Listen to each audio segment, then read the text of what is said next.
এরকম কষা কষা ডিম কষা থাকলে আর কি চাই।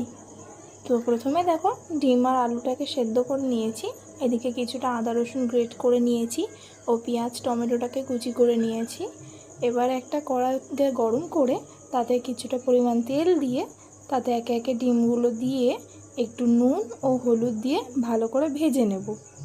এবার এটাকে তুলে সেই তেলে গোটা গরম মশলা ও তেজপাতা ফোড়নে দিয়ে কুচি করা পেঁয়াজগুলোকে দিয়ে একটু ভেজে নিয়ে গ্রেট করে রাখা আদা ও রসুনটা দিয়ে দেব। এবার দেখো টমেটো কুচিটাকে দিয়ে ভালো করে একটু ভেজে নিয়ে সেদ্ধ করা আলুগুলোকে এর মধ্যে দিয়ে একটু ভালো করে নেড়ে নেব। এবার পরিমাণ মতো হলুদ গুঁড়ো, কাশ্মীরি লঙ্কার গুঁড়ো ও জিরের গুঁড়ো, স্বাদ মতো নুন ও মরিচ গুঁড়ো দিয়ে ভালো করে কষিয়ে নেব।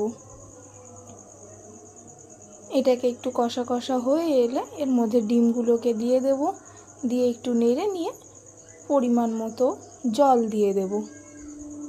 এবার এটাকে মিডিয়াম টু হাই ফ্লেমে 4 থেকে 5 মিনিট ফুটতে দিয়ে দেবো।